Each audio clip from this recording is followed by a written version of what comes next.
바랍니다. 하나님께서는 나를 사랑하십니다. 하나님께서는 나를 존귀하게 여기십니다. 하나님께서는 나를 축복하십니다. 하나님께서는 내 문제를 해결해 주십니다. 네, 믿음의 고백이 되셨습니까? 우리 앞뒤 전후 좌우에 계신 분들하고 인사합니다. 당신을 사랑하고 축복합니다.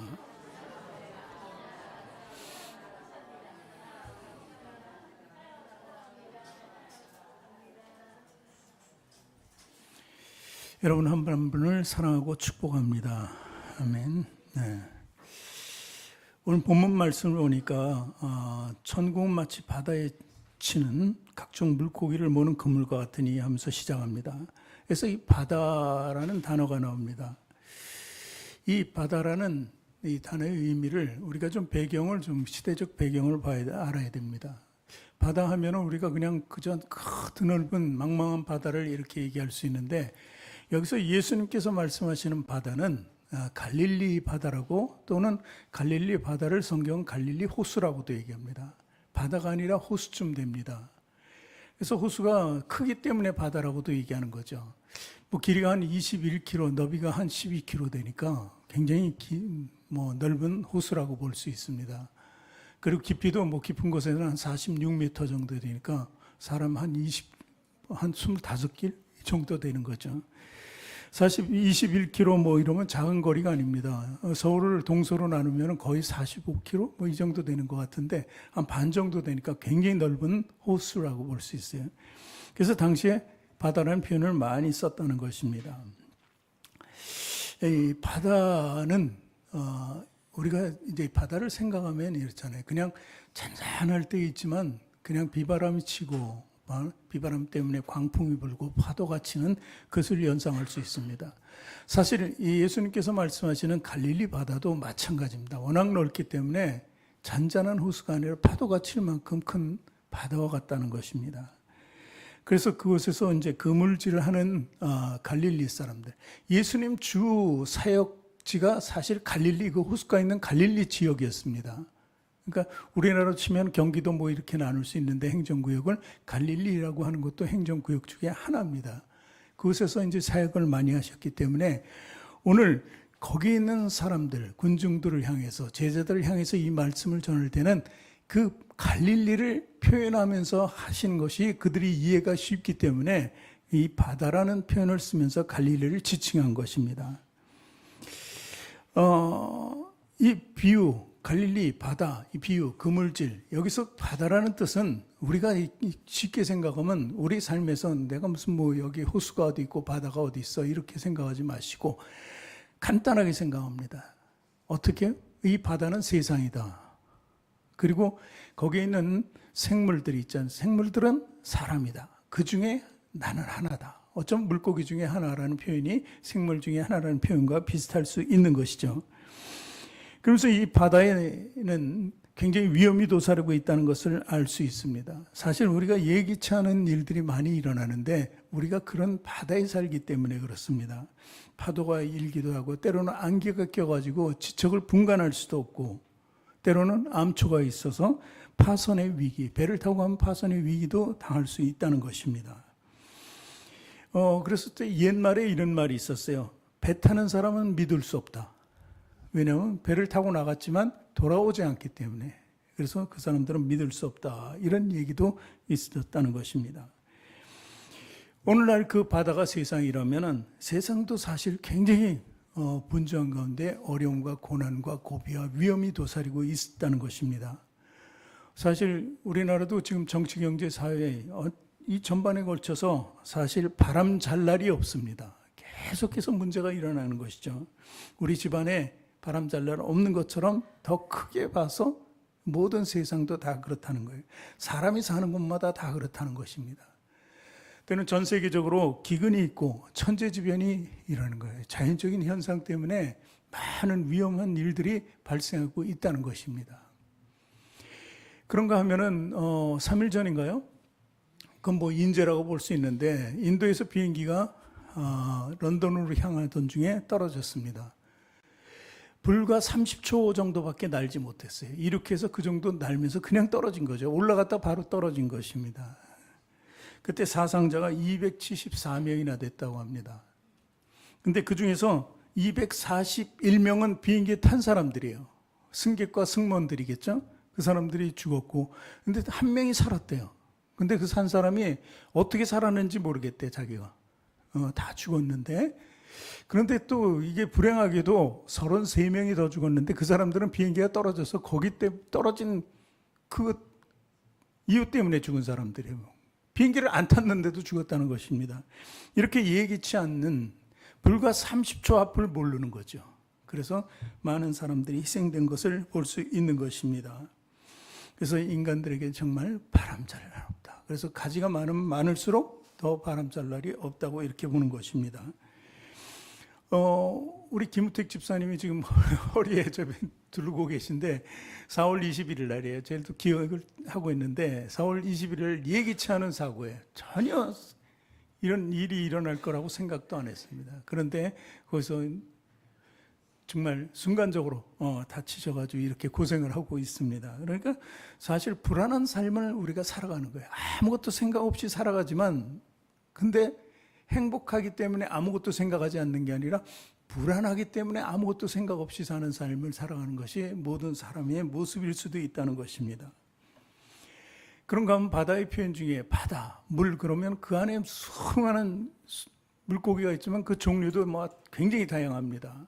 바닷속에는 2만여 종의 종류의 물고기가 있다고 합니다. 발견되지 않은 것도 많죠. 심해에도 있으니까. 그렇듯이 인간사도 마찬가지입니다. 똑같이 그 많은 사람, 피부도 다르고 어쩌면 서로 다른가요? 우리 안에서도 똑같은 사람을 발견할 수 없는 것처럼 이렇게 서로 다른 사람들이 다양한 모습으로 살아가고 있다는 것입니다. 바로 그것이 바다입니다. 우리가 쉽게 얘기하는 바다가 그거예요. 성경에도 이렇게 얘기합니다. 하박국서 1장 14절에 보니까 이런 말씀이 기록되어 있습니다. 주께서 어찌하여 사람을 바다의 고기 같게 하시며 다스리는 자 없는 벌레 같게 하시나이까. 이렇게 표현을 하고 있다는 것입니다.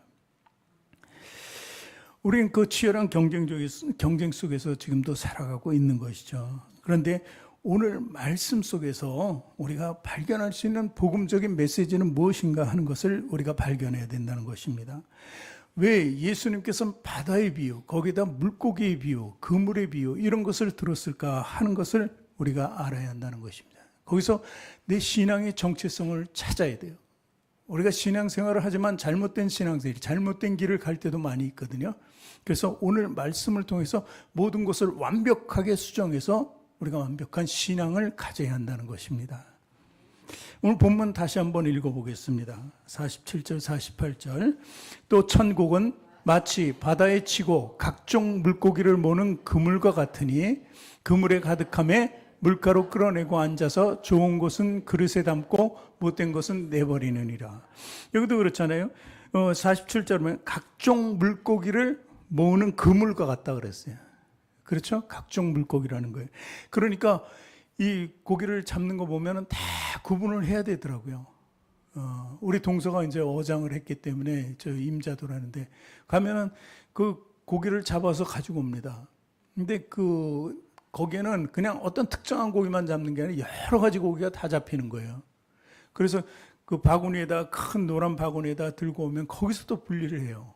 근데 바다를 제가 잠깐 타고 나간 적이 있는데 거기서 잡히는 것 중에서도 바로 버리는 게 있어요. 개가 이만한 게 걸렸는데 야 저거 먹으면 맛있겠다. 오늘 좋은 날이다. 이렇게 봤는데 개를 그냥 버리더라고요. 바다 위에서 우리 동서가. 그래서 왜 버리나 물어봤어요. 그랬더니 이제 탈피를 해서 연화돼요. 그 살이 버려야 된대 저런 거는. 잘 모르니까. 어쨌든 이렇게 버리는 고기가 있다는 거예요. 똑같이 생겼는데 크고 아주 토실토실한데 저건 내 몫이다 이렇게 찍었는데 먹을 수 없는 거라는 거죠. 그렇듯이 이 고기를 잡아내면 다 분리해야 돼요. 배에서 분리하고 또 올라와서 분리하고 이렇게 분리한다는 것입니다. 그것은 마치 우리가 사는 세상과 그리고 우리가 예배를 드리는 교회와 이런 것을 비유할 수 있습니다. 두 가지 측면에서 나눠요. 이제 바다 하면은 세상이라고 했습니다. 세상이라는 곳에 그물을 쳤습니다. 그물을 쳐니까 고기가 나왔습니다. 그럼 안 잡힌 것은 그물 안에 초이스가 안 된 거예요. 그냥 바다에 있는 거예요. 세상에서도 그물, 우리는 베드로를 통해서 그러잖아요. 고기를 낚는 어부가 아니라 사람을 낚는 어부가 되라고 했잖아요. 그래서 그물이라는 의미는 우리가 세상 속에 믿지 않는 사람들을 예수님께서 그물을 내려서 잡는 것을 얘기합니다. 우리가 만약에 그 일을 한다면 우리는 주님의 도구가 돼서 전도한다는 의미를 가지고 있죠. 그 세상 속에 있는 사람들은 그냥 세상 사람이에요. 그 사람들은 분리할 수가 없이 그냥 잡을 수가 없으니까 초이스가 안 된 것이죠. 근데 문제는 이제 그물로 우리가 걷어들였잖아요. 걷어들였는데 그 안에서 골라낸다는 거예요. 이해하시겠어요? 믿지 않는 세상 사람들은 이미 걸러진 거예요. 버려진 거예요. 근데 그 중에서 애써서 잡아왔는데 그 안에 버려진 것이 있다는 것을 우리가 알아야 돼요. 그러니까 우리가 지금 예배를 드리고 있지만 이 안에도 초이스를 할 수 있다는 거예요. 누군가는 버려지고 누군가는 선택되어진다는 것을 의미한다는 것입니다. 그래서 오늘 말씀은 미래의 심판이 분명히 있다는 것을 경고하고 얘기하는 것입니다. 그 심판날이 오면은 분리가 된다, 구별이 된다는 것을 얘기하는 것입니다. 그래서 씨 뿌리는 비유도 있습니다. 이 마태복음 13장에는 천국에 대한 비유가 많이 나오는데 이제 씨 뿌리는 비유를 우리가 들면은 그러잖아요. 덜어는 어디 떨어졌다고요? 길가에. 덜어는 돌밭에. 덜어는 가시밭에. 그리고 또는 옥토에 떨어졌다고 합니다.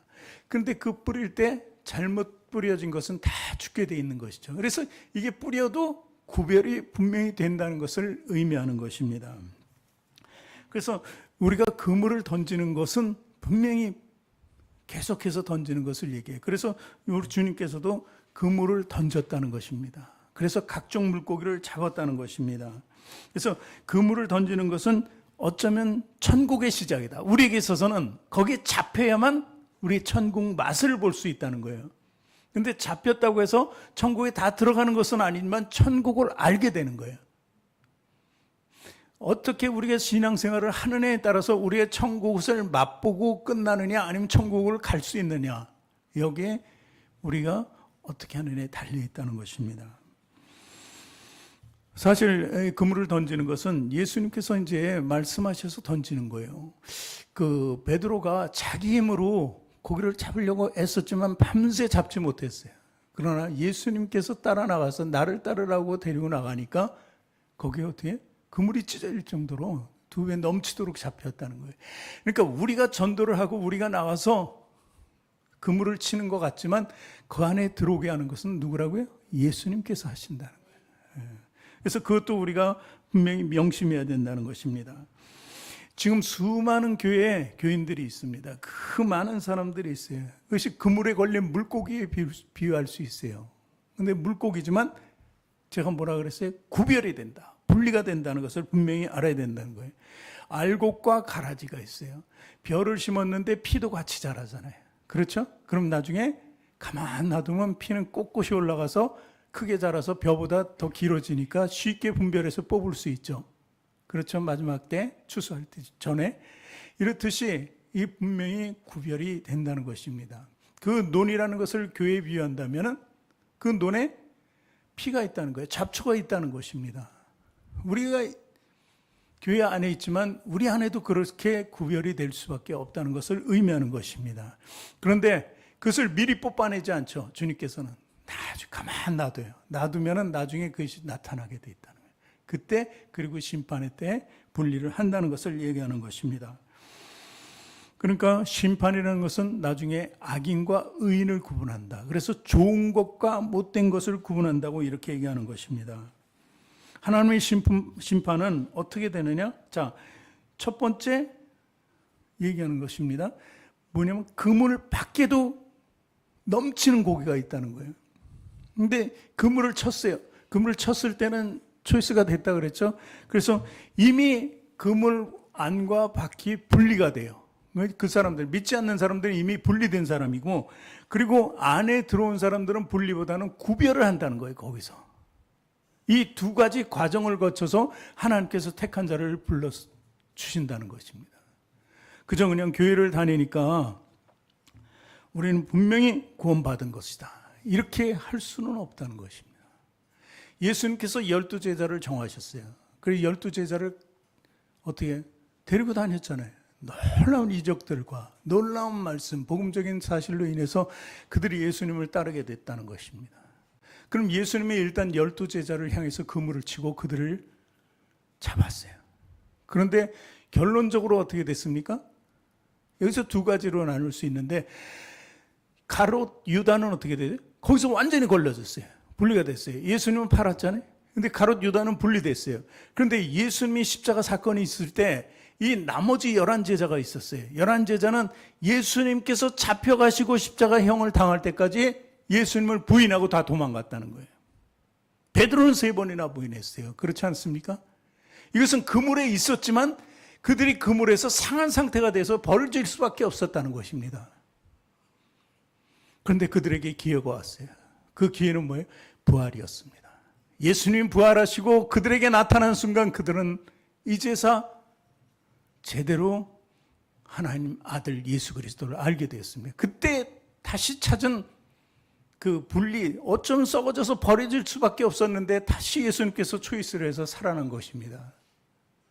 그러니까 제자들 중에서도 이런 일들이 빈번하게 있었던 것처럼 우리 안에도 분명히 있었다는 것입니다. 그리고 있다는 사실이죠. 지금 현장에서 예배를 드리지만 그렇다고 잘못됐다는 것은 아닙니다. 그러나 아직 구원을 받지 못한 사람, 구원을 받았는데 또 우리가 잘못해서 다시, 가롯 유다처럼 되지는 않았지만 11제자들이 잠시 배반한 것처럼 그렇게 살고 있는 모습도 있다는 것입니다. 그런데 마지막 심판이 오면은 기회는 없습니다. 그렇기 때문에 우리는 늘 신앙을 제대로 정체성을 가지고 예비하고 살아야 돼요. 준비하고 살아야 된다는 것입니다. 열천에 비유해서 기름을 준비해야 되는, 늘 등불을 준비해야 되는 그 열천 중에 5천은 준비하지 않았어요. 결국 그들은 들어갈 수가 없습니다. 아무리 노력을 해도 할 수 없다는 것입니다. 그래서 늘 준비를 하고 예비해야 된다는 사실입니다. 우리가 교회에 오면은 다양한 모습으로 예배를 드리고 다양한 모습으로 봉사하고 헌신합니다.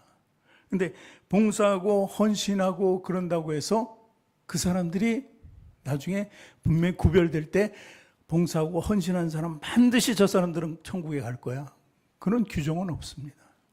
봉사하고 헌신해도 그 봉사와 헌신 사이에서도 진심으로 하지 않고 자기를 드러내기도 하고, 그리고 무성의하게 하고, 성인이 있는 것 같으나 세상처럼 내가 열심히, 세상에서 열심히 사는 것처럼 그냥 내 육적으로만 봉사하는 사람들이 많이 있죠. 그런 사람들은 결국 천국을 들어갈 수 없다는 것입니다. 근데 제가 자꾸 질책하려고 하는 것은 아니에요. 이곳은 죄인들이 들어오는 것이에요. 이미 죄인 속에서 그물질에서 들어왔기 때문에 그물질할 때 그 안에 들어간다고 바뀐 거 아니에요. 이미 그 안에 들어왔을 때는 쓰고자 하는 하나님의 뜻이 있었다는 거예요. 구원하고자 하는 하나님의 강력한 역사가 있었다는 거예요. 그런데 우리 스스로 그 안에서 변화되지 못하는 삶을 사는 사람이 많이 있다는 거예요. 정말 세상 속에 살 때는 죄투성이었잖아요. 그래서 들어와 보면은 별의별 사람이 다 있어요. 우리가 이 교인들이 있지만 서로 손가락질하면서 저 사람은 왜 아직도 저 모양이야. 그리고 신앙생활 오래 했는데도 그냥 교만한 것 같고 막 이러면서 손가락질해요. 무슨 손을 사용하지는 않지만 마음속으로 손가락질하면서 산다는 것입니다. 근데 교회는 그런 사람들이 오는 곳입니다. 미국에는 이 모든 사람들이, 제가 미국에서 목회도 했기 때문에 아는데 대부분 그 외로워요, 사람들이. 그래서 한인들끼리 잘 뭉쳐요. 그래서 한인들끼리 잘 뭉치고 주일날 얼굴을 보고 식사 한번 할 수 있는 데가 교회거든요. 그러니까 교회로 많이 와요. 그런데 진심으로 믿음으로 가지는 사람이 그렇게 프로테이지는 높지 않다는 것입니다. 오히려 먹고 살기 위해서, 장사하기 위해서, 외국인들한테는, 미국 사람들한테는 뭘 해도 할 수가 없어요. 영어가 안 되니까. 그러니까 한국 사람들이 많이 있으니까 그 안에서 좀 장사도 해보고. 그러니까 어떤 사람, 심지어는요, 거기서 신앙생활 열심히 새벽이고 모든 예배는 안 빠집니다. 남들이 봤을 때 정말 신앙이 좋은 사람이에요. 근데 그 사람이 개를 만들어요.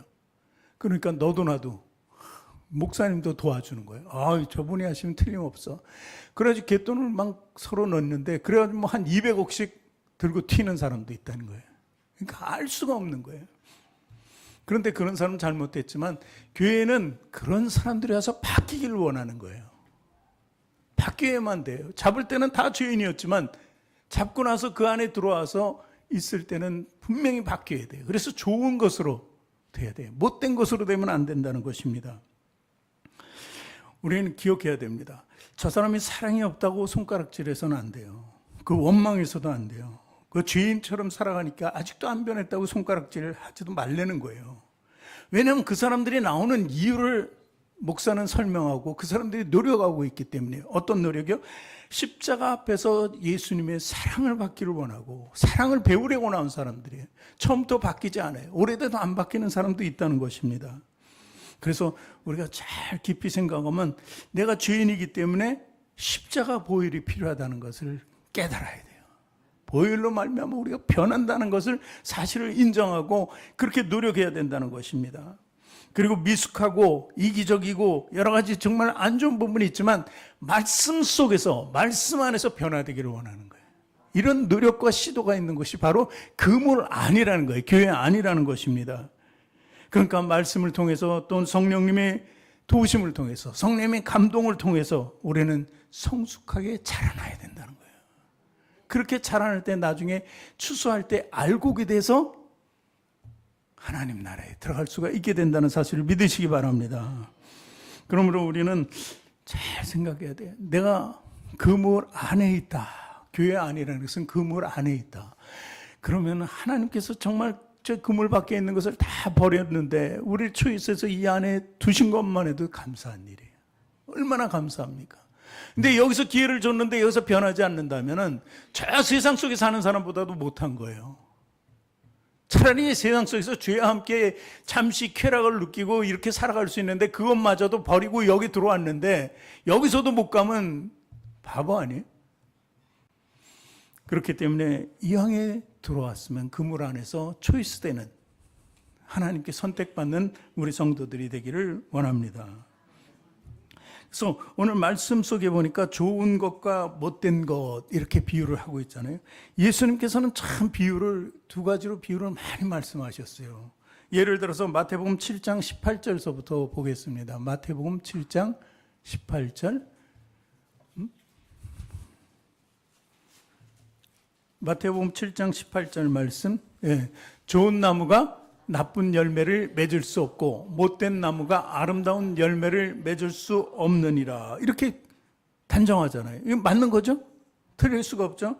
그 다음 19절 보니까 아름다운 열매를 맺지 아니하는 나무마다 찍혀 불에 던져지느니라. 이러므로 그들의 열매로 그들을 알리라. 이게 그물 안에 있는, 교회 안에 있는 사람들을 향해서 얘기하는 거예요. 예수님께서 유대인들을 통해서, 이스라엘 백성들을, 유대인들을 통해서 계속 그들에게 얘기하잖아요. 사실 그렇지 않은 이방인들도 구원을 하셨지만 이렇게 쭉 말씀하신 거는 이스라엘 백성들만은 그물 안에 있다고 생각하신 거예요. 이미 하나님 하면서 살고 있으니까 그들은 이방과 구분돼서 있기 때문에, 그래서 이런 말씀을 주는 거예요. 그래서 좋은 나무, 이렇게 아름다운 열매를 맺는 나무를 지칭하면서 그들이 변화되기를 원한 것입니다. 그래서 열매로 알 수 있다. 열매로. 그리고 예수님께서는 그렇습니다. 우리가 좀 전에 제가 말씀드린 대로 세상엔 쾌락이 많이 있는데 그 쾌락을 등지고 여기 와서 정말 신앙생활 한다는 게 어렵잖아요. 그것을 어떻게 비유를 하냐면 예수님께서 마태복음 7장 13절 14절 말씀으로 비유합니다. 같이 읽습니다. 좁은 문으로 들어가라. 멸망으로 인도하는 문은 크고 그 길이 넓어 그리로 들어가는 자가 많고 생명으로 인도하는 문은 좁고 길이 협착하여 찾는 이가 적음이라. 이렇게 딱 알맞게 주님께서는 표현을 해주셨다는 것입니다. 그래서 우리는 열매를 반드시 맺어야 돼요. 우리 안에서. 우리가 열매 맺는다는 것은 어떤 열매를 맺어요? 좋은 나무, 좋은 열매를 맺으려면 우리가 좋은 나무가 돼야 되잖아요. 좋은 열매 맺으려면 무조건 좋은 나무가 돼야 돼요. 우리 자녀들이 하나님 안에서 정말 착하고 선하고 하나님 백성으로 살아간다면 우리가 나무기 때문에 자네들이 열매라면은 우리가 좋은 나무가 돼요. 그런 신앙생활을 우리는 경주해야 한다는 것입니다. 이 두드러진 특징은 예수님께서 말씀하시는 이 말씀 중에 아주 특징적인 것은 중간은 없다는 거예요. 중간은 없다. 오른쪽이면 오른쪽, 왼쪽이면 왼쪽, 양이면 양, 염소면 염소, 알곡이면 알곡, 가라지면 가라지, 이렇게 해서 표현해서 중간을 만들지 않았다는 것입니다. 좋은 것, 못된 것, 이렇게 두 가지라는 거예요. 그런데 이제 우리가 아는 캐톨릭은 연옥이라는 게 있어요. 연옥. 연옥이 뭐냐면 천국과 지옥 사이에 연옥이 있습니다. 그러니까 어중간한 사람들, 죄인 같으나 믿음이 있다고 이렇게 볼 수 있고 그런 사람들이 연옥에 있다가 거기서 한참 시간을 통해서 지나가서 제대로 정신 차리면 천국 간다, 이런 뜻으로 이제 연옥을 만들었죠. 그래서 이 연옥이 있다는 사실 때문에 그들이 또 면죄부까지 팔아먹었어요. 그러니까 이 죄가 있어서 지옥에 갈 것 같은데 네가 돈을 얼만큼 내면은 네 어머니가 구원받을 수 있고 네 사촌도 구원받을 수 있고 돈만 내면 된다, 이렇게 잘못된 신앙을 전달했던 게 캐톨릭이라는 거예요. 근데 오늘 말씀이나 이런 말씀은 그거 전혀 중간은 없다고 분명히 말씀을 해 주시는 거예요. 완전히 분리가 되는 거지 마지막에.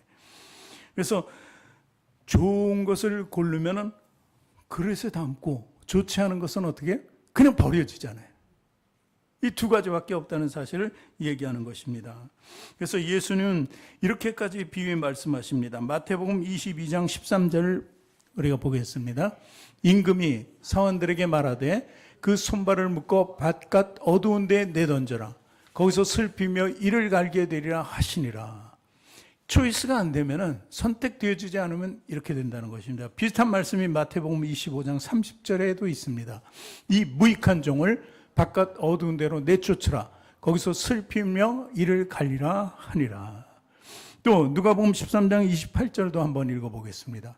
너희가 아브라함과 이삭과 야곱과 모든 선지자는 하나님 나라에 있고 오직 너희는 밖에 쫓겨난 것을 볼 때 거기서 슬피 울며 이를 갈리라. 이렇게 아주 그냥 울며 이를 갈리라. 얼마나 고통 중에 있겠느냐는 거죠. 그래서 분명한 것은 분리된다. 세상은 분리되어 있고 세상 속에서 그물질을 해서 우리 그물 안에 있는 우리 상태, 교회 안에서도 분명히 분리된다는 것을 알아야 돼요. 그래서 하루하루를 살고 신앙생활을 할 때 분명히 정체성을 가져야 된다는 것입니다. 그게 없으면은 우리는 이 안에서도 또 못된 것으로 살아갈 수밖에 없다는 것입니다. 예수님은 그러니까 신앙생활을 이렇게 하세요. 어떻게 하냐면 예수님은 내 생명을 살리기 위해 십자가에 못 박히셨다. 이걸 기억하세요. 거기서 피 흘리시면 나를 구원하신 내 죄를 사는 그 피 흘리십니다. 그리고 거기서 한 번 더 나가면은 예수님께서는 부활하셨다. 죽은 것 같지만 부활하셨다. 이 두 가지를 마음속에 새기고 날마다 기억하세요. 그럼 신앙은 거기에 매달릴 수밖에 없는 거예요. 예수님이 매달린 것처럼 우리도 매달리고 예수님이 부활한 것처럼 우리도 부활의 삶을 날마다 살아야 한다는 것입니다. 그래서 하나님 말씀 속에 빠져서 늘 말씀으로 믿음과 순종의 삶을 만들어가야 한다는 것입니다. 그래서 결론은 오늘 심판에 대한 예언인 것을 분명히 아십시오. 마지막 날에 분명히 심판이 있고 이렇게 분리가 된다는 거예요. 그리고 그 마지막 날은 아무도 할 수가 없었어요. 제가 말씀하신 그 인도 여객기가 추락할 때 뜰 때는 잘 떴어요. 30초 만에. 그 30초보다 더 빠른 시간에 사고를 당하신 분도 김우택 집사님. 더 빠른 시간이었죠. 30초도 안 걸렸죠. 불과 1초 앞을 못 봤는데 그런 거예요. 그렇기 때문에 우리는 항상 예비해야 됩니다. 신부가 결혼을 준비하는 그 마음이 얼마나 아름답겠어요. 기다림밖에 없어요. 결혼식장에 가면 결혼에 그렇듯이 우리는 항상 준비하고 예비하고 기다리는 신부의 삶을 살아야 한다는 것입니다. 오늘도 우리 성도들 이 그물 안에는 좋은 것으로 넘쳐나기를 원해요. 아름다운 열매교회잖아요. 아름다운 열매로 살아가기를 원해요. 열매로 신앙을 잘 갖추고 살아가기를 원해요. 그래서 모두가 한 사람도 나고자 없이 하나님 나라에 들어갈 때까지 신앙생활을 잘 영위해 가시길 주님의 이름으로 부탁드립니다. 기도하겠습니다.